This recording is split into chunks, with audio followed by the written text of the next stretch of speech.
کرتے ہوں۔ وَأُولَٰئِکَ هُمُ الْمُفْلِحُونَ، کامیابی کی طرف مرا جا رہا ہے انسان آج کل کے دور میں۔ یہ گجرات کے اندر رات میں نے ایک جگہ دیکھی، ایک بندے کے پاس ایک مرلے کی جگہ ہے، اس نے اس کو نا 10-12 منزلہ بنا دیا۔ اب وہ لوگ دیکھنے آتے ہیں کہ پہلے دبئی جاتے تھے، اب وہ دوڑ یہاں لگی ہوئی ہے۔ دبئی میں تو دوڑ لگانے والے یورپین آتے ہیں نا، وہاں تو انٹرنیشنل وہ کاروباری جگہ بن چکی ہے۔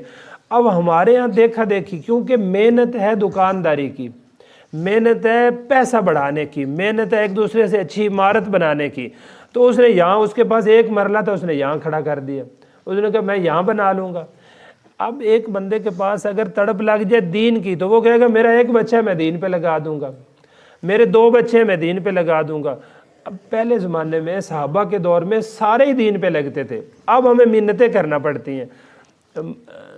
مسجد، یہ مدرسے کی تعمیر شروع ہوئی نا، تو میں گیا شہر میں، وہ ڈھکی مسجد میں، تو دوستوں سے کوئی بات ہوئی تو انہوں نے کہا جی بے فکر ہو جائیں، اللہ پاک بنائیں گے، چونکہ اس کا بڑا سارا کام ہونے والا ہے، تو ضرورت تو رہتی ہے کچھ نہ کچھ آتا رہے، چندہ اور یہاں کام ہوتے رہے۔ تو میں نے نا ایک دوست سے کہا، میں نے کہا یہ تو اللہ پاک کریں گے اور آپ بھی کرتے رہیں گے انشاءاللہ، لیکن سب سے بڑا جو چندہ میں نے آپ سے مانگنا ہے وہ آپ کے بچے ہیں، یہ بڑا چندہ ہے۔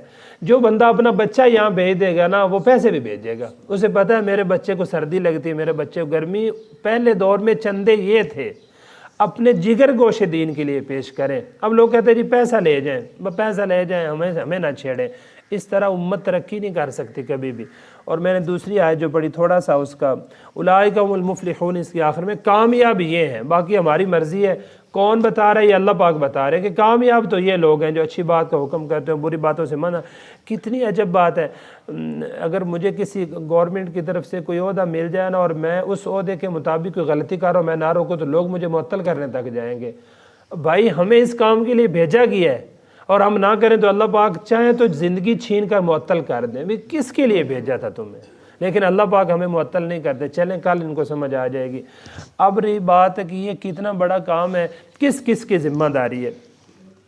یہ جو سورہ حج کی آیت میں نے پڑھی ہے، اس میں الذین ان مکناہم، اس کو مختصر سمجھ لیں، فرماتے ہیں وہ لوگ ایماندار، ایمان والے وہ لوگ ہیں کہ ایک مسلم کو ایز اے مسلم حکومت مل جائے۔ تو قرآن کیا کہتا ہے؟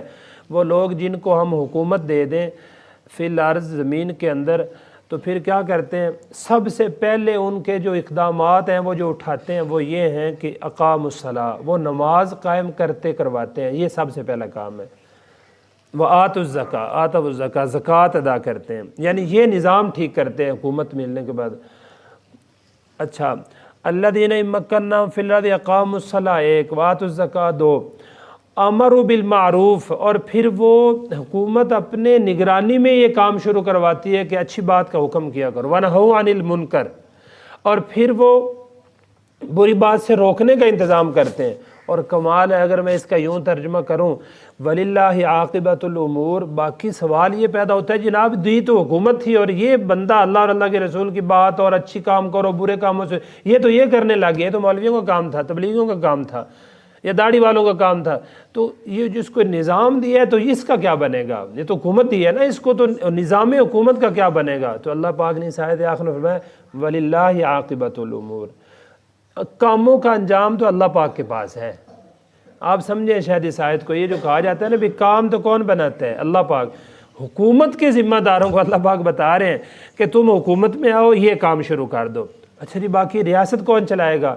حضرت عمر رضی اللہ عنہ کی وہ فرمان مجھے یاد آ گیا، فرمایا اپنے گورنروں کو سب کو بھیج دیا، جو تمہارے نیچے جو عملے ہیں نا حکومت کے، اگر وہ نماز پڑھتے ہیں تو ان کو برقرار رکھو، نماز نہیں پڑھتے فارغ کر دو۔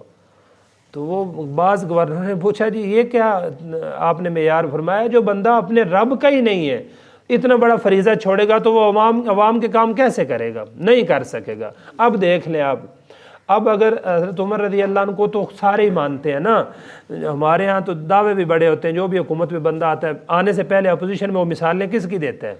حضرت عمر کی، آپ سب کی دیکھ لیں اپوزیشن میں، لیکن کرے گا کون اس کو؟ حضرت عمر فرماتے چھٹی کرا دو اس بندے کی جو نماز نہیں پڑھتا۔ اب جو اپنے رب کا ہی نہیں ہے تو وہ عوام کا کیسے ہوگا؟ تو اللہ نے فرمایا وَلِلَّهِ عَاقِبَةُ الْأُمُورِ، کاموں کی پریشانیاں نہ لو، کاموں کے انجام اللہ کے پاس ہے، کام بنائیں گے تو اللہ ہی بنائیں گے، بن جائے گا، اور اگر بگاڑنے پہ آئے تو پھر سارے اسباب تمہارے ہوں گے، اللہ معاف کرے، صحابہ کرام کی زندگی سب سے بڑی معیار ہے ہمارے لیے۔ ایک جنگ کے اندر صحابہ گئے تھے اور ان کی تعداد بہت زیادہ تھی، تو راستے میں ایک صحابی کے منہ سے چند لوگوں کے یہ نکلا کہ جناب آج تو ہمیں مار نہیں پڑ سکتی کیونکہ آج ہم بہت زیادہ، فوراً مار پڑنا شروع ہو گئی۔ ایک پہاڑی کے پاس سے گزرے تھے، وہاں تیر انداز دشمن کے تھے حوازن قبیلے کے، انہوں نے اتنے تیر مارے کہ یہ پسپا ہونے لگ گئے۔ تو پھر ذہن میں آیا کہ یار ہم سے غلطی ہوگی، پھر توبہ کی، پھر سنت پر آئے تو وہی لشکر پھر کامیاب ہو گیا۔ وَلِلَّهِ عَاقِبَةُ الْأُمُورِ، بھائی کام تو اللہ کرتے ہیں، اسباب پورے رکھ کر بھی بعض دفعہ کام نہیں ہوتے۔ اور کتنے کام آپ سارے لوگوں سے میں کہوں ایک ایک مثال تو سارے دے دیں گے کہ بالکل اسباب نہیں تھے، کام پھر بھی ہو گیا۔ اسباب 99% جمع کر کے تیاری تھی کہ یہ کام ہوگا، ہوا ہی نہیں۔ وَلِلَّهِ عَاقِبَةُ الْأُمُورِ۔ تو بھائی ویسے بھی ہے، اللہ پاک کے کام میں لگنے والے بندے کا کام اللہ پاک رہنے نہیں دیتے۔ تو یہ کام کوئی احسان نہیں ہے، ذمہ داری لیں اپنی۔ دین اگر مرتا گیا ہماری زندگیوں سے تو امت مر جائے گی، اور اگر دین زندہ رہا تو پھر ہم نہیں، ہماری نسلیں بھی زندہ رہیں گی۔ اللہ جل شانہ عمل کی توفیق دے۔ بسم اللہ۔